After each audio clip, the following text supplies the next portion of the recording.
Right ఇక breaking news చూస్తున్నాం. కాంగ్రెస్ రెండవ లిస్టు ప్రకటించడంతో తెలంగాణలో అసంతృప్తులు బయటకొస్తున్నారు. కామారెడ్డి జిల్లాలోని ఎల్లారెడ్డి నియోజకవర్గంలో కాంగ్రెస్ లో అసంతృప్తి సెగలు పెరిగాయి. ఎల్లారెడ్డిలో టికెట్ దక్కకపోవడంతో కాంగ్రెస్ కు సీనియర్ లీడర్ వడ్డపల్లి సుభాష్ రెడ్డి రాజీనామా చేశారు.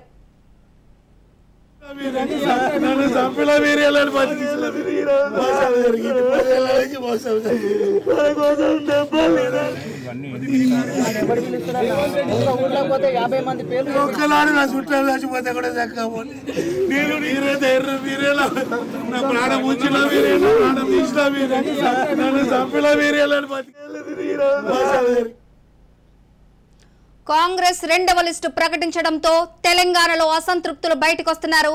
కామారెడ్డి జిల్లాలోని ఎల్లారెడ్డి నియోజకవర్గంలో కాంగ్రెస్ లో అసంతృప్తి సెగలు పెరిగాయి. ఎల్లారెడ్డిలో టికెట్ దక్కకపోవడంతో కాంగ్రెస్ కు సీనియర్ లీడర్ వడ్డపల్లి సుభాష్ రెడ్డి రాజీనామా చేశారు. రైట్, ఇదే అంశానికి సంబంధించి మరింత సమాచారం మా ప్రతినిధి కిషోర్ అందిస్తారు. కిషోర్, అసలు ఏం జరిగింది? ఎందుకు అంత ఆవేదన వ్యక్తం చేస్తున్నారు? రాజీనామా చేయాల్సిన అవసరం ఏమొచ్చింది? సుభాష్ రెడ్డి అయితే రాజీనామా చేసినట్టు వింటున్నాం. ప్రస్తుతం ఉన్న అప్డేట్స్ ఏంటి?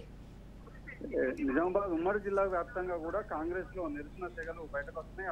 టికెట్ రాని అసంతృప్తులు ఇటు వేరే కుంపడి పెట్టేందుకు సిద్ధమవుతున్నట్టు కూడా తెలుస్తుంది. అయితే ఇప్పటి వరకు ఉమ్మడి నిజామాబాద్ జిల్లా వ్యాప్తంగా 9 నియోజకవర్గాలు గాను మొదటి విడతలో 3 అసెంబ్లీ నియోజకవర్గాల అభ్యర్థులను కాంగ్రెస్ అధిష్టానం ప్రకటించింది. నిన్న తాజాగా 2 అసెంబ్లీ నియోజకవర్గాలకు సంబంధించి అభ్యర్థులను ప్రకటించింది. అటు రూరల్ నియోజకవర్గం నుండి భూపత్ రెడ్డి, అలాగే ఇటు ఎల్లారెడ్డి నియోజకవర్గం నుండి అటు మదన్ మోహన్ అభ్యర్థులుగా కాంగ్రెస్ అధిష్టానం ప్రకటించింది. అయితే ఇప్పటికే టికెట్ ఆశిస్తున్న నేతలు గతంలో సుభాష్ రెడ్డి ఎల్లారెడ్డి నియోజకవర్గం నుంచి చూసినట్లయితే పిసిసి ఉపాధ్యక్షుడిగా ఉన్నారు. గత 2 పర్యాలుగా అటు ఎల్లారెడ్డి నియోజకవర్గం నుండి కాంగ్రెస్ టికెట్ కోసం ఆశిస్తున్నారు. ఇప్పటికే ప్రజల్లోకి కూడా వెళ్లి ప్రచారం కూడా నిర్వహిస్తున్నారు. ఈ నేపథ్యంలో అటు గతంలో 2018 ఎన్నికల్లో సైతం టికెట్ ఇస్తా అని చెప్పి బీఫామ్ ఇచ్చిన అనంతరం కూడా ప్రస్తుతం ఉన్న టీఆర్ఎస్ ఎమ్మెల్యే జాజుల సురేందర్ కు టికెట్ ఇచ్చారు. అనంతరం ఆయన టీఆర్ఎస్ పార్టీ కాన్వా కప్పుకున్నారు. ప్రస్తుతం కూడా టికెట్ ఆశించిన సమయంలో ఇటు మదన్ మోహన్ గత ఎన్నికల్లో జైరాబాద్ ఎంపీగా కాంగ్రెస్ అభ్యర్థిగా మదన్ మోహన్ పోటీ చేశారు. ప్రస్తుతం ఎల్లారెడ్డి టికెట్ దక్కించుకున్నారు. దీంతో 2 పర్యాలు కూడా తనకు అన్యాయం జరిగిందంటూ కూడా ఈ రోజు ఎల్లారెడ్డి నియోజకవర్గంలో ఎల్లారెడ్డి కేంద్రంగా కార్యకర్తల సమావేశం కూడా ఏర్పాటు చేసుకున్నారు. అటు కార్యకర్తల సమావేశంలో 2 సార్లు కూడా తనకు అన్యాయం గురిందంటూ కూడా కార్యకర్తల మధ్య అటు కన్నీటి పర్యంతం అయినట్టు కూడా తెలుస్తూ ఉంది. అయితే మొత్తానికి అటు రూరల్ నియోజకవర్గం నుంచి కూడా భూపత్ రెడ్డికి టికెట్ కేటాయించారు. దీంతో అటు నగేష్ రెడ్డి కూడా నిరసన వ్యక్తం చేస్తున్నారు. అటు కార్యకర్తలతో కూడా సమావేశం ఏర్పాటు చేసుకుంటారు. 2 చోట్ల కూడా ఈ కాంగ్రెస్ కు తలనొప్పిగా ఏర్పడే అవకాశం మాత్రం కనిపిస్తుంది. టికెట్ దక్కని నేతలు ఇతర పార్టీల వైపు చూసే అవకాశం మాత్రం కనిపిస్తుంది. ఇటు ఎల్లారెడ్డిలో సైతం అటు బీజేపీ నుంచి కూడా ఇప్పటి వరకు కూడా బీజేపీకి సంబంధించిన క్యాండిడేట్ ను అనౌన్స్ కాలే. ఇతర క్యాండిడేట్ కూడా ఎవరు లేకపోవడంతో ఇప్పటికే అటు బీజేపీ సంబంధించిన అధిష్టానం కూడా ఇటు సుభాష్ రెడ్డిని టచ్ లో ఉన్నట్టు కూడా తెలుస్తుంది. టికెట్ దక్కకపోవడంతో సుభాష్ రెడ్డికి ఉన్న అటు సామాజికంగా ఉన్న పట్టు కావచ్చు, అలాగే గ్రామ స్థాయిలో గత 10 సంవత్సరాలుగా ఏర్పాటు చేసుకున్న గ్రామ స్థాయి లీడర్షిప్ ను కావచ్చు, దానికి అధిష్టానం బీజేపీ అధిష్టానం కూడా సుభాష్ రెడ్డికి గాలం వేసే యోచనలో ఉన్నట్టు కూడా తెలుస్తుంది. అయితే ప్రస్తుతం మాత్రం ఎల్లారెడ్డి కార్యకర్తల సమావేశంలో సుభాష్ రెడ్డి మాట్లాడుతున్నారు. కార్యకర్తలు మాత్రం ఖచ్చితంగా బరిలో ఉండాలని కూడా చెప్పడం జరుగుతుంది. అదే ఇండిపెండెంట్ గా ఉంటారా లేక బీజేపీ తరఫున పోటీ చేస్తారా అనేది మరికొద్దిసేపట్లో క్లారిటీ వచ్చే అవకాశం కనిపిస్తుంది. కిషోర్, చూసుకున్నట్లయితే కార్యకర్తలు ఆయనని సుభాష్ రెడ్డికి టికెట్ దక్కకపోవడంతో భావోద్వేగానికి గురయ్యారు. నాయకులను నమ్ముకుంటే నట్టేట ముంచారని సుభాష్ రెడ్డి అయితే ఆవేదన వ్యక్తం చేస్తున్నారు. ప్రతినిత్యం నియోజకవర్గంలో తన సొంత పనులను కూడా పక్కన పెట్టి పార్టీ కోసం పనిచేశానని ఆవేదన వ్యక్తం చేస్తున్నారు. ఇదే విధంగా చూడొచ్చు.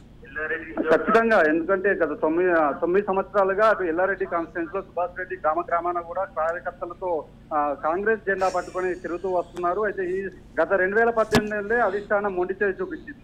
మరోసారి టికెట్ ఆశిస్తున్న నేపథ్యంలో మళ్ళీ ఈసారి కూడా మదన్ మోహన్ టికెట్ రావడం పట్ల అటు అసంతృప్తి వ్యక్తం చేస్తున్నారు. ఇప్పటికే పలు మండలాలకు సంబంధించిన మండల అధ్యక్షులతో పాటు పలువురు జెడ్పీటీసీలు, ఎంపీటీసీలు కూడా ఈ కార్యకర్తల సమావేశంలో సుభాష్ రెడ్డికి సంఘీభావం తెలిపారు. ఖచ్చితంగా మీ వెంటే ఉంటాం, ఏ నిర్ణయం తీసుకున్నా సుభాష్ రెడ్డి వెంటే ఉంటామంటూ కూడా వాళ్ళు ఒక తీర్మానం కూడా ప్రకటించారు. అయితే ఇది కాంగ్రెస్ అధిష్టానానికి కొద్దిగా తలనొప్పిగా మారే అవకాశం ఉంది. ఎల్లారెడ్డిలో కాంగ్రెస్ అనేది గట్టి పోటీ వేస్తూ వస్తుంది. గత ఎన్నికల్లో కూడా ప్రస్తుత ఎమ్మెల్యే జాజుల సురేందర్ కూడా కాంగ్రెస్ టికెట్ పై గెలిచారు. అనంతరం బీఆర్ఎస్ కండువా కప్పుకున్నారు. ఈసారి కూడా గ్రామ స్థాయి నుంచి కూడా కాంగ్రెస్ పార్టీ గట్టిగా ఉన్న నేపథ్యంలో ఇటు మదన్ మోహన్ టికెట్ తీసుకొచ్చడంతో ఇటు సుభాష్ రెడ్డి వేరే కుంపటి పెట్టే ఆలోచనలో కూడా ఉన్నట్టు కూడా తెలుస్తుంది. దీంతో అధిష్టానం కూడా అలర్ట్ అయ్యే అవకాశం మాత్రం కనిపిస్తుంది. అటు అధిష్టానం సంబంధించిన నేతలు కూడా సుభాష్ రెడ్డిని మాట్లాడే అటు బుజ్జగించే ప్రయత్నం చేస్తున్నట్టు కూడా తెలుస్తుంది. అటు ఎమ్మెల్సీ లేకుంటే కాంగ్రెస్ అధికారంలోకి వచ్చినాక ఎమ్మెల్సీ ఇవ్వడమా లేకుంటే ఇంకా కార్పొరేషన్ ఇవ్వడా ఇంకా వేరే ఏదైనా పదవి ఇస్తామని కూడా పార్టీ పదవి ఇస్తామా అనేది కూడా ఆయనకు దృష్టికి తీసుకొచ్చినట్టు కూడా తెలుస్తుంది. కానీ కార్యకర్తలు మాత్రం అధిష్టాన నిర్ణయంపై ఆగ్రహం వ్యక్తం చేస్తున్నారు. 2 పర్యాలుగా జెండా పట్టుకొని తిరిగిన నేతకు పట్టించుకోవడం పట్ల ఆగ్రహం వ్యక్తం చేస్తున్నారు. అయితే ఇది కాంగ్రెస్ కు కొంత ఇబ్బందికరమైన వాతావరణం అనేది చెప్పవచ్చు. మొత్తానికి మాత్రం వీళ్ళు సుభాష్ రెడ్డి పార్టీ మారుతారా లేకుంటే ఇండిపెండెంట్ గా పోటీ చేస్తారా అనేది ఈ రోజు సాయంత్రంలో కూడా క్లారిటీ వచ్చే అవకాశం మాత్రం కనిపిస్తుంది. కిషోర్, సుభాష్ రెడ్డి కాంగ్రెస్ పార్టీకి రాజీనామా చేసిన తర్వాత వేరే పార్టీ మారే ఆలోచన అయితే చేస్తున్నట్టు కనబడుతుంది. ఒకవేళ పార్టీ మారితే ఏ పార్టీలో జాయిన్ అవుతారని అనుకోవచ్చు? అయితే ఎల్లారెడ్డి నియోజకవర్గం సంబంధించి ఇప్పటికే అటు ప్రస్తుతం బీఆర్ఎస్ అభ్యర్థిగా తాజా మాజీ ఎమ్మెల్యే జాజుల సురేందర్ కి టికెట్ కేటాయించింది. ప్రస్తుతం కాంగ్రెస్ నుంచి అటు మదన్ మోహన్ కు టికెట్ కేటాయించింది. ప్రస్తుతం బీజేపీ నుంచి గతంలో చూసినట్లయితే ఏనుగు రవీంద్ర రెడ్డి మొన్నటి వరకు బీజేపీ క్యాండిడేట్ గా అనుకున్నప్పటికీ కానీ నిన్న అటు కాంగ్రెస్ కండువా కప్పుకున్నారు. ఆయన బాన్స్వాడ నుంచి కాంగ్రెస్ అభ్యర్థిగా పోటీ చేసే అవకాశం కనిపిస్తుంది. అయితే ప్రస్తుతం మాత్రం ఎల్లారెడ్డి నియోజకవర్గంలో బీజేపీ అభ్యర్థి అంటూ ఎవరూ లేకపోవడంతో అటు వెల్ నోన్ పర్సన్ అంటూ ఎవరూ లేకపోవడంతో ఇటు సుభాష్ రెడ్డినే బీజేపీ అభ్యర్థిగా వెళ్లే అవకాశం మాత్రం కనిపిస్తుంది. ప్రస్తుతం గత కొంతకాలంగా బీజేపీ కూడా ఇక్కడ పుంజుకుంటున్న నేపథ్యంలో బీజేపీకి సంబంధించిన రాష్ట్రకు సంబంధించిన నాయకత్వం కూడా ఇప్పటికే సుభాష్ రెడ్డి టచ్ లోకి వెళ్ళినట్టు కూడా తెలుస్తుంది. అయితే ప్రస్తుతానికి మాత్రం ఇంకా కార్యకర్తల సమావేశం కొనసాగుతుంది. కార్యకర్తల అభిప్రాయం మేరకు నేను ముందుకెళ్తానని మాత్రం ఖచ్చితంగా సుభాష్ రెడ్డి చెప్తున్నారు. ఖచ్చితంగా మాత్రం పోటీలో ఉంటానని మాత్రం చెప్తున్నారు. అయితే ఇండిపెండెంట్ కంటే ఒక పార్టీ గుర్తుతో వెళ్తే బాగుంటుందనే యోచనలో బీజేపీకి వెళ్లే యోచనలో మాత్రం ఉన్నట్టు మాత్రం తెలుస్తుంది. Right Kishore, thank you. Congress 2వ లిస్టు ప్రకటించడంతో తెలంగాణలో అసంతృప్తులు బయటకొస్తున్నారు. కామారెడ్డి జిల్లాలోని ఎల్లారెడ్డి నియోజకవర్గంలో కాంగ్రెస్ లో అసంతృప్తి సెగలు పెరిగాయి. టికెట్ దక్కకపోవడంతో కార్యకర్తల సమావేశంలో సుభాష్ రెడ్డి కన్నీరు పర్యంతమయ్యారు. అధిష్టానం తీర్పుపై అనుచరులు ఆగ్రహం వ్యక్తం చేస్తున్నారు. ఎల్లారెడ్డిలో టికెట్ దక్కకపోవడంతో కాంగ్రెస్ కు సీనియర్ లీడర్ వడ్డపల్లి సుభాష్ రెడ్డి రాజీనామా చేశారు.